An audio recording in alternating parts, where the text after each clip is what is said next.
Cream biscuit చూసారా? Cream biscuit 2 బిస్కెట్లు ఉంటాయి.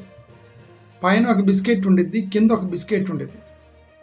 మధ్యలో కొద్దిగా క్రీమ్ పెడతాడు. క్రీమ్ యాక్చువల్గా ఈ 2 బిస్కెట్లు మధ్యలో చిన్న క్రీమ్ పెట్టి రెండింటిని అతికించి క్రీమ్ బిస్కెట్ అని అమ్ముతాడు.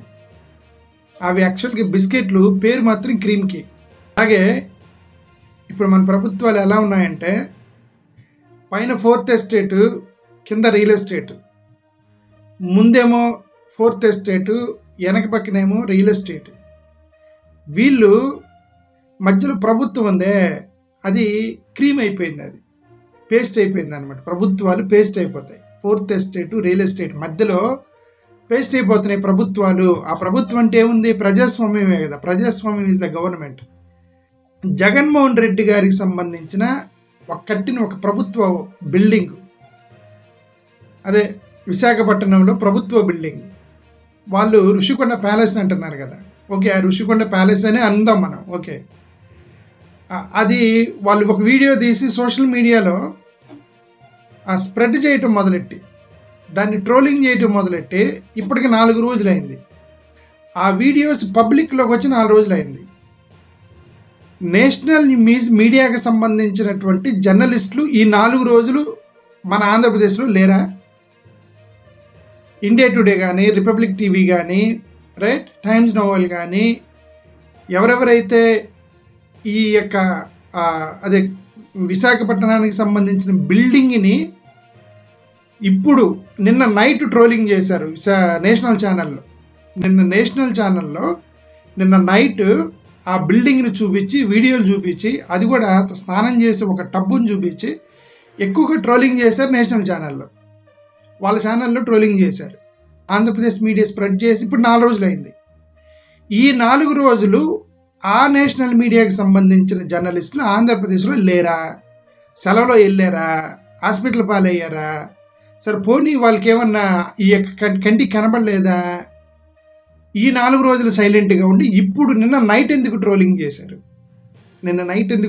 చేశారంటే జగన్మోహన్ రెడ్డి గారు చేసిన ఒక ట్వీట్ అంటే, ఒకవేళ జగన్మోహన్ రెడ్డి గారు ఈవీఎంని ప్రశ్నించకపోతే, ప్రజాస్వామ్యాన్ని ప్రశ్నించకపోతే, ప్రజాస్వామ్యంలో ఇది మంచిదని సలహా ఇవ్వకపోతే, ఆయన ఏం చేశారు? సలహా ఇచ్చాడు అంతే కదా. దాని మీద ఇది బెటర్ అండి, మిగతా దేశాలతో పోల్చుకుంటే బ్యాలెట్ పేపర్లే వాడుతున్నారు, మనం ఎందుకు వాడకూడదు, రైట్, మీరు ప్రజాస్వామ్యాన్ని చంపేస్తున్నారని కూడా అనలా. అసలు ట్వీట్ కరెక్ట్గా అర్థం చేసుకుంటే ఆయన ఏమన్నాడు?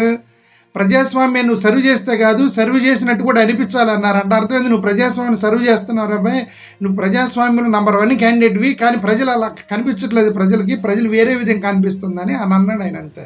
ఒక రకం చెప్పాలంటే ఒక పాయింట్లో వాళ్ళని పొగిడి, ఒక పాయింట్లో ప్రజలకు అర్థం కాలేదని అన్నాడు. సరే, వాళ్ళు మిస్అండర్స్టాండ్ చేసుకున్నారు, ట్రోలింగ్ చేసి పడేస్తున్నారు, ఇచ్చారు, ఏదేదో జరిగింది. ఓకే, నేను అడిగేది ఏంటంటే నేషనల్ ఛానల్స్ ఇప్పటి వరకు సైలెంట్గా ఉండి నిన్న నైట్ ఎందుకు ట్రోలింగ్ చేశారు? ఈ విశాఖపట్నం ప్యాలెస్కి సంబంధించిందంటే జగన్మోహన్ రెడ్డి గారు ప్రశ్నించటం మొదలెట్టారు కాబట్టి అక్కడ వాళ్ళు ఈయన్ని బ్యాట్ చేయటం మొదలెట్టారు నేషనల్ ఛానల్స్లో. మీరు ప్రశ్నించకపోతే మీ జోలికి ఎవరు రారు, మీరు ప్రశ్నిస్తే మిమ్మల్ని ఏదో ఒకటి చేసి తొక్కుతారు, ఫస్ట్ ఇబ్బంది పెడతారు. ఫస్ట్ మనం ఎన్నుకునేటువంటి పార్టీలు వాళ్ళ యొక్క పాలసీలు మనం అర్థం చేసుకోకుండా ఎమోషనల్గా ఓట్లు వేయటం ద్వారా వాళ్ళ దృష్టిలో ఏంటంటే ప్రజలు అనేవాడు డబ్బులు ఇస్తే ఓట్లు వేస్తాడు, ప్రజలదేముంది ఊరికి నేను మభ్య పెట్టవచ్చు అని వాళ్ళు అనుకుంటున్నారు. వాళ్ళు అనుకున్నట్టే జరుగుతుంది. ఎవరెవరికే ఓట్లు వేస్తున్నారు, వాళ్ళు గెలుస్తున్నారు, గెలిచి ప్రజాస్వామ్యం తొక్కుతున్నారు. ప్రశ్నించలేకపోతున్నాము, ఇది తప్పు అని చెప్పలేకపోతున్నాం, సలహాలు కూడా ఇవ్వలేకపోతున్నాం. We're unable to give an advice. నేను జగన్మోహన్ రెడ్డి గారు ఇచ్చింది అడ్వైజే. ఒక అడ్వైజ్ ఇచ్చినంత ఇచ్చారని చెప్పి సైలెంట్గా పడుకున్న 4 ఛానళ్ళు నిన్న నైట్ ట్రోలింగ్ చేశారంటే ఆ ఈవీఎం మీద చేసినటువంటి ట్రోలింగే కదా, మీరు ఒక చిన్న ట్వీటే కదా. బట్ మేబీ జగన్మోహన్ రెడ్డి గారికి నీకు కొద్దిగా టైం ఇస్తున్నాం, జగన్మోహన్ రెడ్డి గారు కొద్దిగా జాగ్రత్త, ఎట్లంటే చేయగాకు అని వాళ్ళు వార్నింగ్ ఇచ్చినట్టేమో అర్థం. ఎందుకంటే అందరూ మాట్లాడుతున్నారు కానీ ఇంతవరకు బీజేపీ వాళ్ళు మాట్లాడలే. ఇక్కడ స్టేట్ లెవెల్లో బీజేపీ వాళ్ళు కానీ, కేంద్రంలో బీజేపీ వాళ్ళు కానీ జగన్మోహన్ రెడ్డి గారు చేసిన ట్వీట్కి ఇంకా స్పందించలే వాళ్ళు. డీకే శివకుమార్ స్పందించాడు ఈరోజు. డీకే శివకుమార్ ఇండియా కూటమి నుంచి డికే శివకుమార్ అది కర్ణాటక కాంగ్రెస్ అతను సపోర్ట్ చేశాడు, కానీ ఇంతవరకు బీజేపీ వాళ్ళు మాట్లాడాల. కానీ నేషనల్ ఛానల్స్ని వాళ్ళ ఛానల్స్ని ద్వారా ఒక వార్నింగ్ ఇచ్చారు జగన్ గారికి, ఇదిగో నువ్వు ఎక్కువ చేస్తే ఇది జరుగుతుంది అని చెప్పి ఆయన్ని వార్నింగ్ ఇచ్చారనమాట. నా రిక్వెస్ట్ ఏంటంటే జగన్ గారు, మేము చెప్తా ఉంటాము ఇది ప్రజాస్వామ్యం, అది జరగకూడదు ఇది జరగకూడదు అని మేము గట్టిగా మాట్లాడతాము. కావాలి అని అంటే మేమెంతో చిన్నోళ్ళం కదా, మా దగ్గరికి ఎందుకు వస్తారని మేము అనుకుని మేము గట్టిగా మాట్లాడతాము. జగన్ గారు మీరు ఫోకస్లో ఉంటారు, బీజేపీ వాళ్ళు ఫోకస్లో ఉంటారు, కాబట్టి జాగ్రత్తగా నిర్ణయాలు తీసుకోండి. మాలాంటి వాళ్ళు పెట్టే వీడియోలకి మీరు ఇన్ఫ్లుయెన్స్ అవ్వకండి. ఓకే, మీరు అక్కడ ఏది మంచిది అనేది కరెక్ట్గా ఆలోచించి నిర్ణయం తీసుకోండి. బట్ రిమెంబర్, ప్రజాస్వామ్యానికి దగ్గర ఎటువంటి నిర్ణయాలు తీసుకోండి. ప్రజలకి మన ఓటర్లు ఎవరు, మనం ఎటువైపుకి వెళ్ళాలి, వాళ్ళ ఓటర్లు ఎవరు, మనం అటు వెళ్తే ఏమైంది ఇటు వస్తే ఏమైంది అని మీరు కరెక్ట్గా నిర్ణయం తీసుకుని, బట్ తెలివిగా నిర్ణయం తీసుకోండి, ఎమోషనల్గా కాకుండా జాగ్రత్తగా నిర్ణయం తీసుకోండి. వీళ్ళు మీకు వార్నింగ్ ఇచ్చినట్టే లెక్క.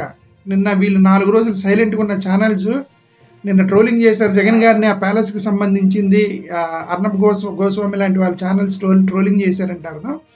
It is a sweet warning to Jaganmohan Reddy from 4th estate. నేను అందుకే పైన 4th estate అంటే మీడియా, అంటే 4th estate రన్ చేస్తున్న ప్రభుత్వాలు.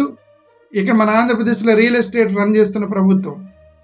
ఓకే, పైన 4th estate, కింద రియల్ ఎస్టేట్ అంది. అందుకే ఓకే, మధ్యలో ప్రభుత్వం అనేది బిస్కెట్ లాంటిది, క్రీమ్ లాంటిదే, పేస్ట్ అయిపోయి నల్లగొట్టి ప్రభుత్వాన్ని ఊరికే అటు మధ్యలో పెడతారంతే. జగన్ గారు జాగ్రత్తగా ఉండండి. ఇంకోసారి రిక్వెస్ట్ చేస్తున్నాము, ఇది వెండెట్టా పాలిటిక్స్.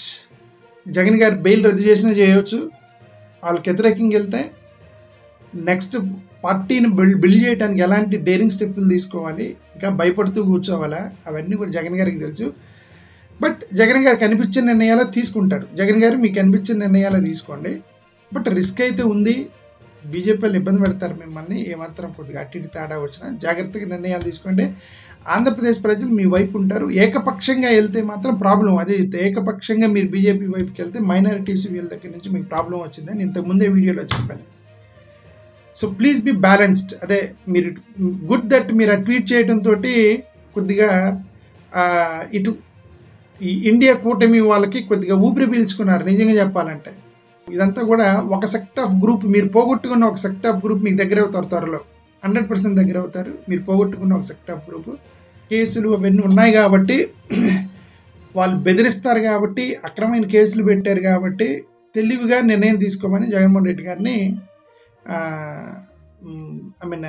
రిక్వెస్ట్ చేస్తున్నాం.